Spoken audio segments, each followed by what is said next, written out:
për bashkim dhe unitet, angazhohej me çdo gjë që kishte. Kishte marrë pjesë në pajtimin e gjaqeve për ta luftuar sëmundjen e vllavrasjes. Madje pajtimin dhe kuvendet e diskutimet pas ndërtimit të xhamisë nga ana e tij i bënim pikërisht pranë saj ose edhe në xhami. Nga perspektiva historike, angazhimi i Xhemal Abris ka rëndësinë e vet.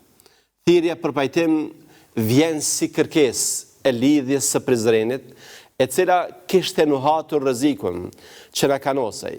Prandaj që asmërit e brendshme duhet të mënjanonim me kohë. Këtij aksioni madhor i priu Xhemali. Bashkë me të ishin edhe emra të tjerë të njohur si Binakalia i Malsis, Mulla Azem Molluri, Mulla Jupa i Kajkovës, Mulla Mustaf Hoti e shumë të tjerë. Xhemal Abria pleqërimet i kryente edhe sipas shariatit. Kjo jep kuptim edhe më të madh kësaj nisme. Siç shënon Xhemal Bajrami, Xhemal Abria kishte kaluar kohë të gjatë në vushtri, në mesin e pashallarëve dhe njerëzve të fesë. Nga perspektiva fetare, këshilla dhe angazhimi i Xhemal Abris për pajtimin kanë peshën e madhe.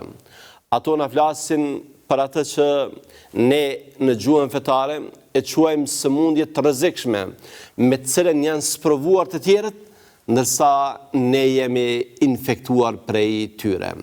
Profeti Muhammed, paqja e Zotit qoftë mbi të, përçarjen e konsideronte rrojse, jo rrojse të kokës, por të fesë.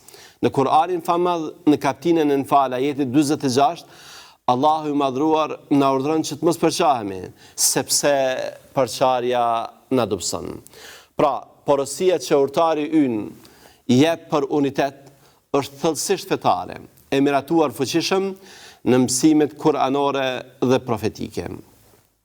E pranuam ose jo, kjo sëmundje vazhdon të na dëmtojë edhe sot. Ajo ende paraqet atë nyjen e pazgjedhur për forcën dhe zhvillimin tonë.